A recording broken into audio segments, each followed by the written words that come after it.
C'était un excellent film, mais il semblait y avoir une certaine résistance. Je trouvais ça très étrange. On aurait dit une résistance hollywoodienne, comme si les gens n'appréciaient pas que vous le réalisiez. Mel Gibson s'est entretenu avec Joe Rogan et a révélé 3 détails cachés dans « La passion du Christ des détails » que personne n'était censé remarquer. Un visage dans la scène de la crucifixion que la plupart des spectateurs ne remarquent même pas.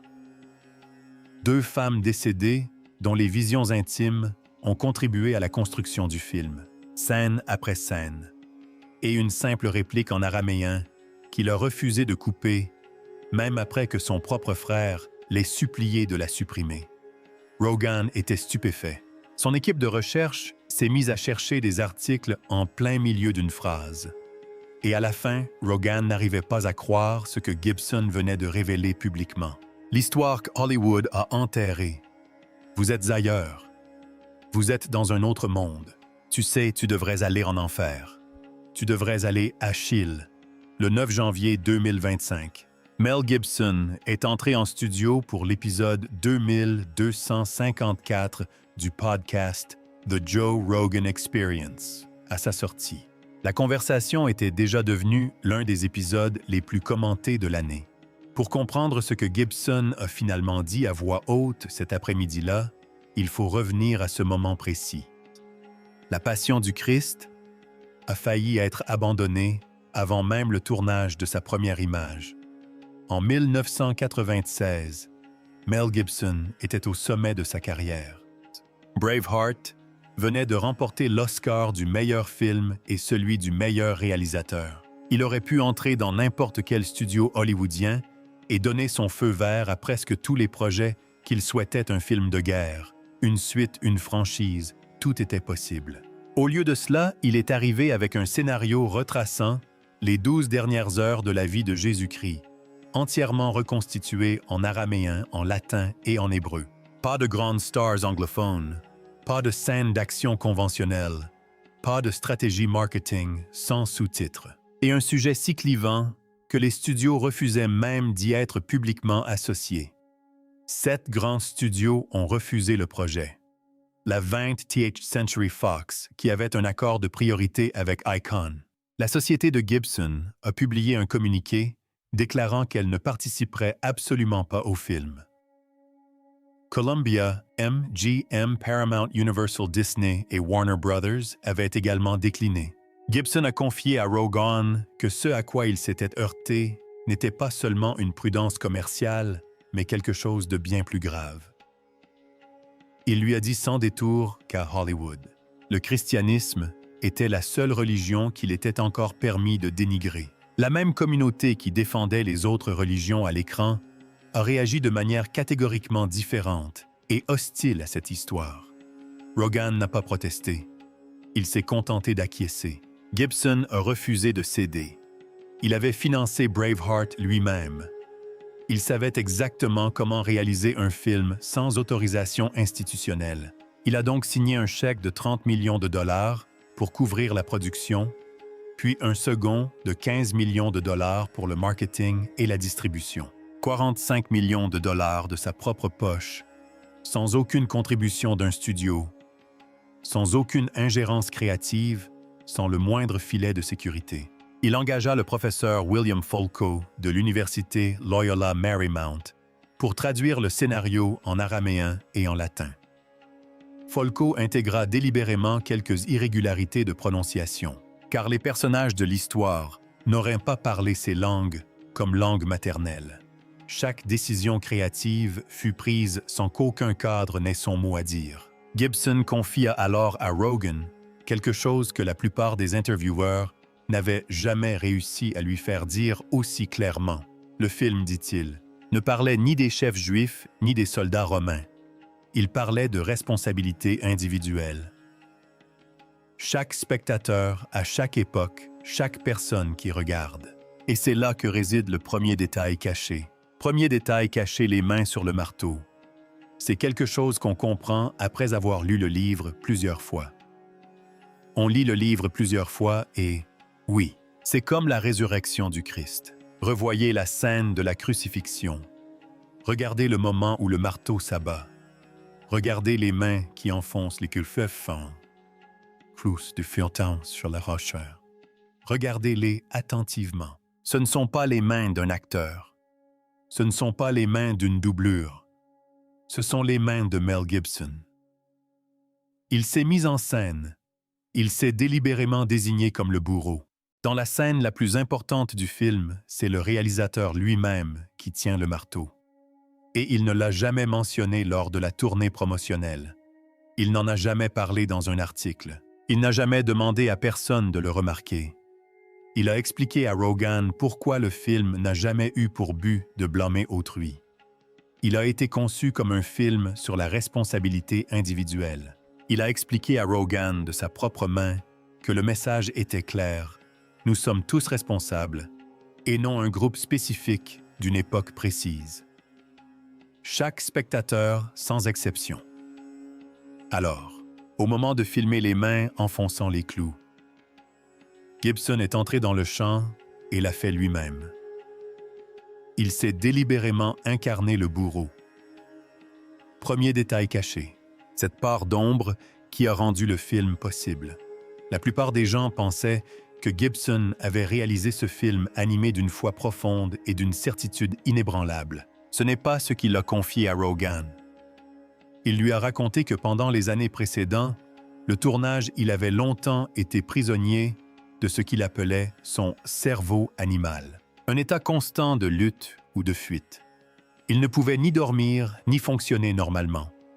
Il a consulté un neurologue, le docteur Daniel Amen, qui lui a injecté un traceur radioactif dans le sang pour photographier son activité cérébrale.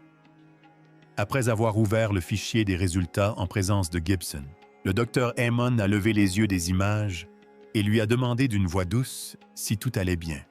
Le film n'est pas né de la certitude. Ce film est né de la crise existentielle d'un homme qui s'est replongé dans l'histoire qu'il avait façonnée enfant et a décidé de la raconter avec toute la force qui lui restait. Le catholicisme de Gibson diffère de la version institutionnelle et traditionnelle que connaissent la plupart des catholiques américains. C'est un traditionnaliste qui rejette les réformes du Concile Vatican II des années 1960. Il a fait construire une chapelle privée à Malibu, l'église de la Sainte Famille, où seule la messe traditionnelle en latin est célébrée. Son père Hutton Gibson était un catholique traditionnaliste reconnu dont les opinions sur le Concile étaient controversées. Ce contexte théologique imprègne chaque plan du film. Les choix linguistiques, les sources visuelles et surtout le refus d'édulcorer le moindre aspect de l'histoire pour plaire à un public moderne qui pourrait s'y sentir mal à l'aise. Gibson a confié à Rogan de sa propre bouche que la beauté de la foi réside dans le fait que même pour la pire de ses transgressions, on peut être pardonné et racheté. Il a affirmé croire sincèrement que Dieu a envoyé son Fils pour racheter l'humanité de sa nature déchue et lui donner un modèle de vie.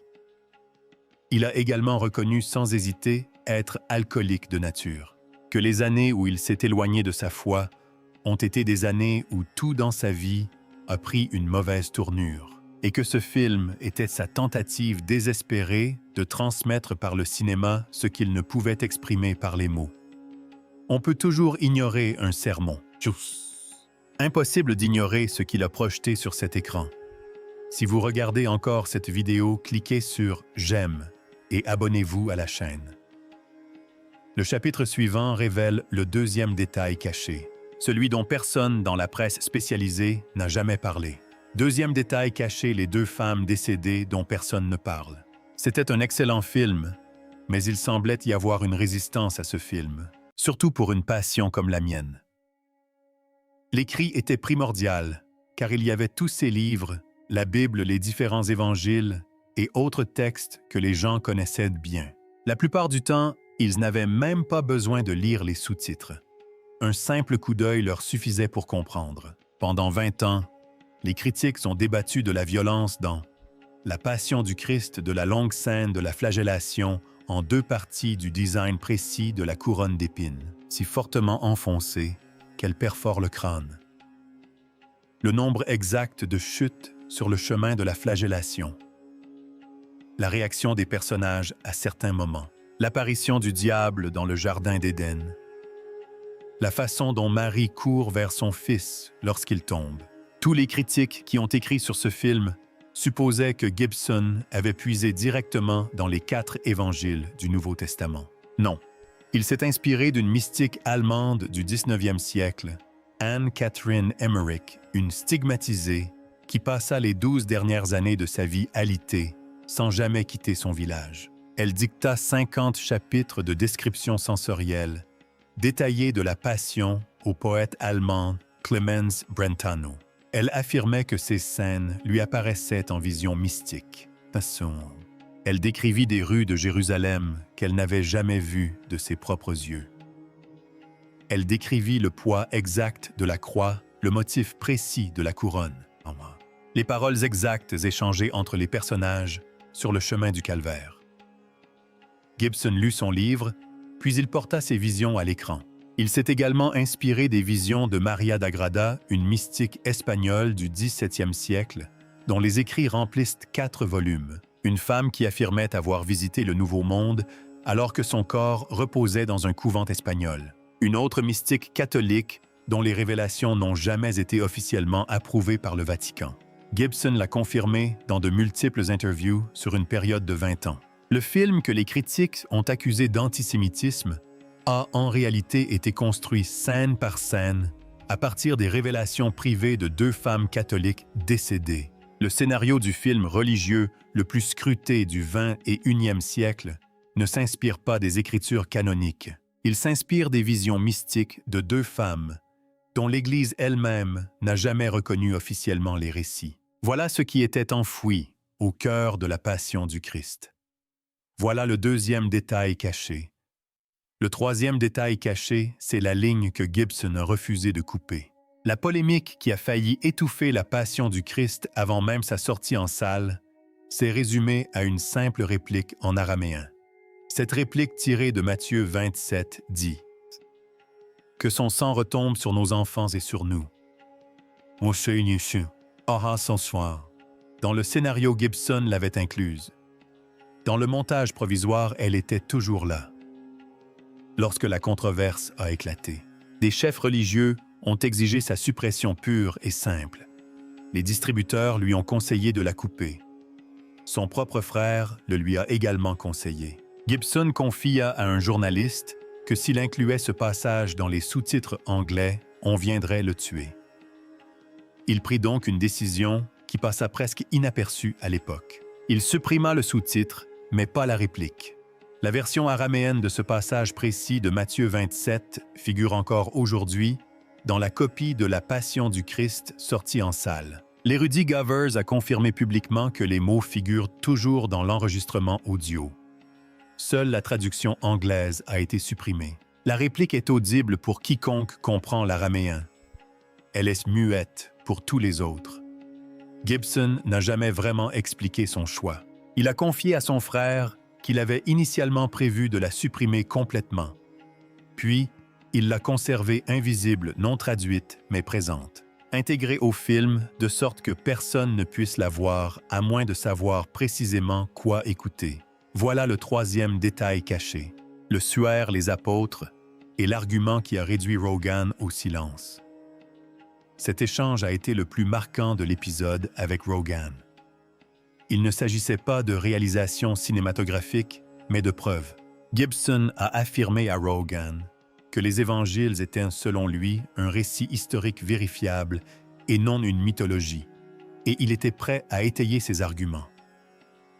Il a cité Tacite, l'historien romain qui a confirmé l'exécution de Jésus sous Ponce Pilate. Il a cité Flavius Joseph, l'historien juif dont les références à Jésus ont été authentifiées par des spécialistes de diverses disciplines. Puis il a évoqué les apôtres et a développé son argumentation lentement, méthodiquement. Tous ces hommes, à l'exception de Jean, ont préféré la mort au reniement de ce qu'ils affirmaient avoir vu. On ment pour se sauver. Personne ne meurt pour quelque chose qu'il sait être faux. Rogan ne répondit pas. Il ne répliqua pas. Il resta silencieux. Puis Gibson évoqua le suaire de Turin. Ce morceau de lin de 14 tonnes conservé à Turin, portant l'image d'un homme crucifié. Des marques de brûlure datant d'un incendie de 1532. Des taches de sang compatibles avec des blessures de flagelluration. Et l'image floue et inexpliquée d'un visage qu'aucun scientifique n'a jamais réussi à reproduire fidèlement. Il confia à Rogan qu'un archéologue qu'il connaissait personnellement, celui-là même, qui avait traduit le texte de la Passion en araméen, avait trouvé sur le suaire des marques compatibles avec la présence d'une pièce de monnaie de Tibériade, placée sur les yeux, une pratique funéraire juive attestée au 1er siècle. Si l'authenticité de cette pièce était confirmée, elle permettrait de dater le linceul au 1er siècle. Ni le Moyen Âge, ni un faux médiéval, mais le 1er siècle. L'équipe de recherche de Rogan s'est affairée. En quelques secondes, ils ont déniché 2 articles publiés dans les 6 mois précédents, aboutissant à des conclusions opposées quant à l'âge du suaire. Rogan les a lus à haute voix et Gibson les a utilisés sans détour. La question n'est pas tranchée.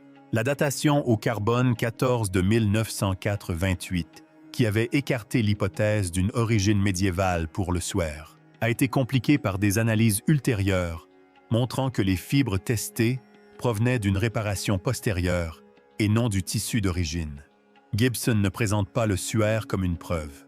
Il le présente comme un élément de données vérifiable parmi d'autres, dans le cadre d'une argumentation plus large, selon laquelle les affirmations historiques du christianisme n'ont pas été réfutées, mais seulement ignorées.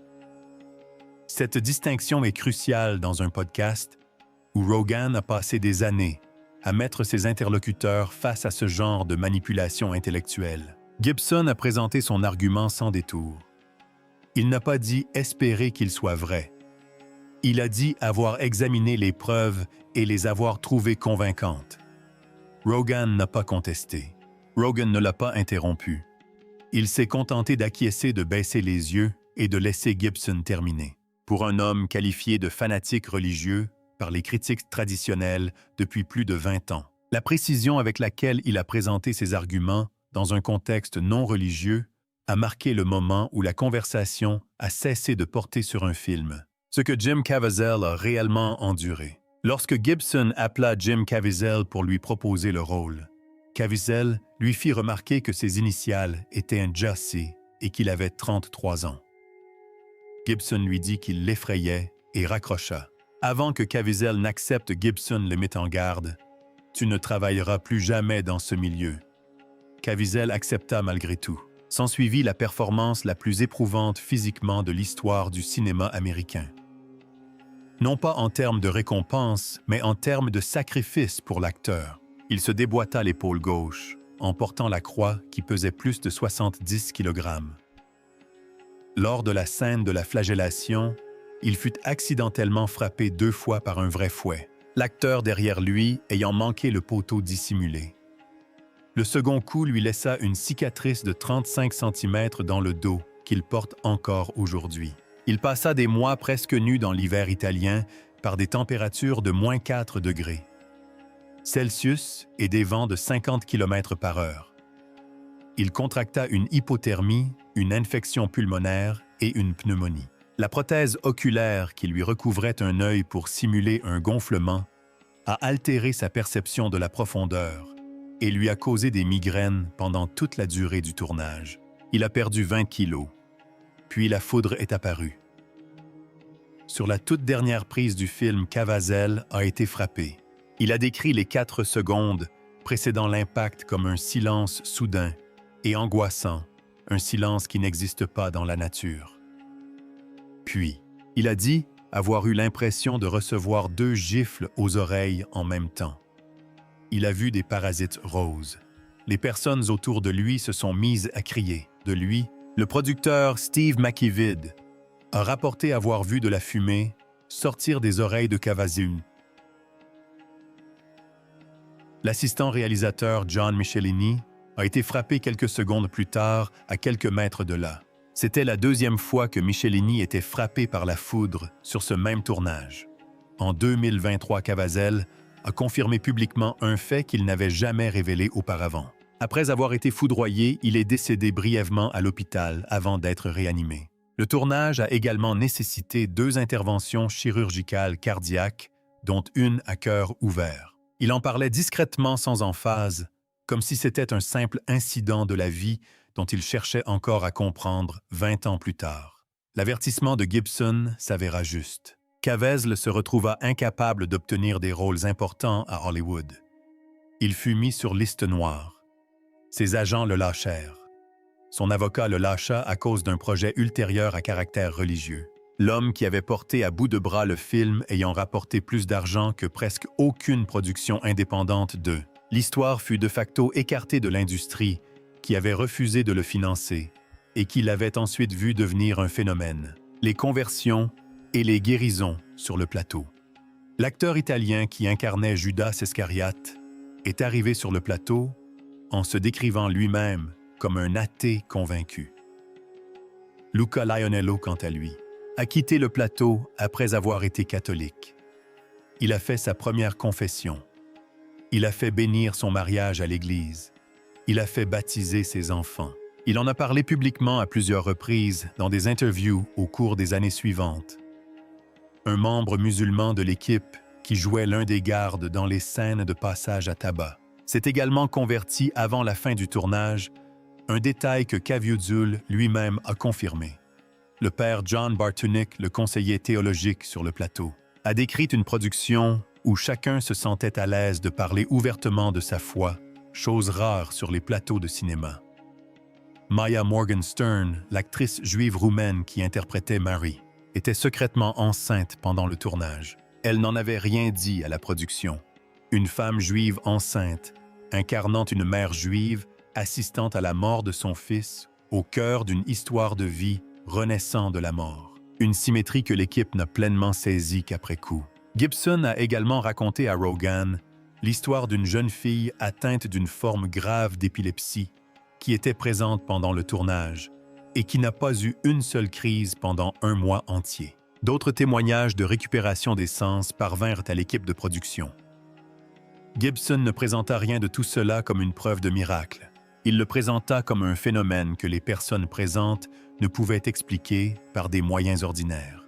Et il relata tout cela lors de l'enregistrement. Rogan ne l'interrompit pas une seule fois. 612 millions de dollars contre Hollywood. La Passion du Christ est sortie le mercredi des Cendres le 25 février 2004. Le New York Times avait déjà prédit que le film mettrait fin à la carrière de Gibson. Le jour de sa sortie, le film a rapporté 26 millions de dollars. Presque tout le budget de production a été amorti en seulement 24 heures. À la fin de la première semaine, il avait dépassé les 125 millions de dollars. À la fin du premier mois, il avait franchi la barre des 200 millions. Le New York Times a ensuite publié un article reconnaissant que le film avait révélé à l'industrie un public dont l'existence était insoupçonnée. Le total des recettes mondiales s'est élevé à 612 millions de dollars, pour un budget de production de 30 millions de dollars. L'accord de distribution de Gibson avec Newmarket Films prévoyait un partage des bénéfices à parts égales. Sa part du box-office à elle seule s'élevait à environ 150 millions de dollars. Les ventes en DVD et vidéo ont ajouté 75 millions de dollars. En incluant les revenus des licences des produits dérivés et du streaming, les gains personnels de Gibson pour ce film, refusés par tous les studios, sont estimés entre 400 et 475 millions de dollars. Il s'agit du plus gros cachet individuel jamais perçu pour un seul film dans l'histoire d'Hollywood. Roger Ebert lui a attribué 4 étoiles. Il a écrit qu'il n'avait jamais saisi toute la profondeur des souffrances relatées dans les évangiles avant de voir ce film. Il l'a qualifié de film le plus violent et le plus intense qu'il ait jamais vu. Il a ajouté que non pas pour critiquer le film, mais pour témoigner de la réussite de Gibson. Les studios qui l'avaient refusé n'en ont pas commandé d'autres du même genre. Ils ont discrètement développé des productions religieuses à plus petit budget, destinées à capter une partie du public que Gibson avait touché sans la même conviction ni le même risque. Aucun de ces projets n'a égalé son succès. la controverse précédant la sortie du film, orchestrée en grande partie par la diffusion prématurée d'un scénario non finalisé à des chefs religieux qui n'avaient pas encore vu le film, visait à saboter le projet avant même sa sortie. Ce fut un échec. Gibson a confié à Rogan que la violence n'était pas là pour choquer, mais pour rendre impossible toute intellectualisation du propos théologique. Le christianisme ne prétend pas à la rédemption en termes abstraits. Il l'exprime dans le langage concret et physique de la souffrance. Toute représentation qui atténuait cette souffrance était, de l'avis de Gibson, une trahison du message véritable. Il a réalisé ce film pour une époque devenue insensible aux images religieuses rassurantes. Le seul registre auquel il était impossible de se soustraire était celui qu'il avait choisi. La maison brûlait pendant qu'il parlait. Mel Gibson était invité sur Fox News aux heures de grande écoute, après avoir perdu sa maison dans les incendies en Californie. Et puis, dans des événements comme celui-ci, on se demande « est-ce intentionnel ?» ce qui est une idée insensée. Le 9 janvier 2025, alors que Gibson était assis dans le studio de Joe Rogan, sa maison de Pacific Palisades était en feu. Les incendies de forêt de Los Angeles avaient atteint son quartier. Sa compagne et son jeune fils avaient été évacués sains et saufs. Gibson l'a appris pendant l'émission. Il a continué à parler. Il n'a pas réagi devant de la caméra. L'équipe de Rogan n'a appris l'incendie qu'après la diffusion de l'épisode. À ce moment-là, les images étaient publiques et Gibson était rentré chez lui pour ne rien trouver. Il n'en a pas parlé dans le podcast. Il n'a pas interrompu la conversation. Il n'a pas demandé de pause. Il a terminé la session. Il a parlé de la scène de la crucifixion. Il a parlé des apôtres. Il a parlé du suaire. Il a parlé de la suite. Et pendant ces 3 heures, sa maison à Palisades a été réduite en cendres. Un homme qui parle de sacrifice et du prix à payer pour créer quelque chose d'important, tandis que sa propre maison brûle pendant qu'il parle. Ce n'était pas mis en scène. Ce n'était pas prévu. Ce n'était pas un élément dramatique de l'épisode. C'est juste ce qui s'est passé. Gibson a décrit la suite comme un trip sous acide. Gibson a intitulé la suite « La résurrection du Christ ». Il a confié à Rogan que le scénario était terminé et que l'écriture en collaboration avec son frère et Randall Wallace, le scénariste de Braveheart, avait nécessité plus de 7 ans de travail. Lorsque Rogan lui a demandé de la décrire, Gibson a utilisé 2 mots, un trip sous acide. Il a affirmé n'avoir jamais rien vécu de tel de toute sa carrière. Ni dans Braveheart, ni dans Apocalyptus, ni dans aucun film qu'il ait réalisé produit ou vu tenté par un autre cinéaste. Puis, il a employé le mot « ambitieux » d'une manière qui sonnait moins comme un argument marketing que comme un véritable avertissement. Il n'était pas certain de pouvoir mener le projet à bien. Cet aveu, de la part d'un homme qui avait déjà réussi l'impossible sur le plan commercial, a interrompu Rogan en plein milieu de sa phrase. Le film ne s'ouvre pas sur le tombeau vide. Il commence par la chute des anges, avant la création, avant le Jardin d'Éden, avant même l'existence de l'humanité. Le récit nous transporte en enfer, dans le royaume que Gibson décrivait par le terme hébreu « Sheol », le monde souterrain des morts tel qu'il était compris dans la tradition dont il s'inspirait, et non l'enfer moderne des dessins animés, fait de feu et de fourches. Il s'agissait du concept hébreu antique du lieu où les morts attendent. Ce récit s'étend selon ses propres termes, de la chute des anges à la mort du dernier apôtre. Gibson a confié à Rogan que c'est l'histoire qu'il tente de raconter depuis 20 ans et que le premier film n'en était que la première partie. Lionsgate a confirmé en mai 2025 qu'elle coproduirait et distribuerait le film en Amérique du Nord. Sony Pictures, sous la bannière Columbia, se chargera de la distribution internationale. Jim Caviezel, l'acteur décédé brièvement lors du premier tournage et qui a depuis subi 2 opérations à cœur ouvert, reprendra le rôle de Jésus. Des effets spéciaux de rajeunissement seront utilisés pour assurer la continuité entre les 2 films. Gibson a confié à Rogan qu'il prévoyait de commencer le tournage principal en 2026. et a reconnu que le défi technique consistant à représenter les royaumes spirituels, la guerre cosmique et une résurrection physique sans tomber dans le kitsch, où l'évidence était un problème qu'il surmontait depuis des années sans l'avoir encore pleinement résolu. Mais Gibson se dit prêt à relever le défi. Car ce qui se cachait au cœur de la passion du Christ n'a jamais été un secret concernant le film lui-même. Il s'agissait d'un secret concernant l'effet réel du film sur les spectateurs. Ce trip sous acide n'a pas pour but de faire de l'argent. Il existe parce que Gibson a décidé il y a plus de 20 ans qu'il avait quelque chose à dire sur la signification de cette histoire. Et il n'a pas encore fini de le dire. Alors voici la question, la passion du Christ était-elle vraiment un film? Ou était-ce quelque chose de plus proche de ce que Gibson laissait entendre dans ce podcast? Un débat déguisé en film présenté à un public dont Hollywood ignorait l'existence. Dites-moi, commentaire, ce que vous pensez que Gibson cherchait vraiment à faire lors de cet épisode de Rogan. Et si cette histoire vous a intrigué, restez avec nous. Les vidéos qui apparaissent à l'écran en ce moment même explorent des sujets que personne dans ce secteur ne souhaite voir abordés.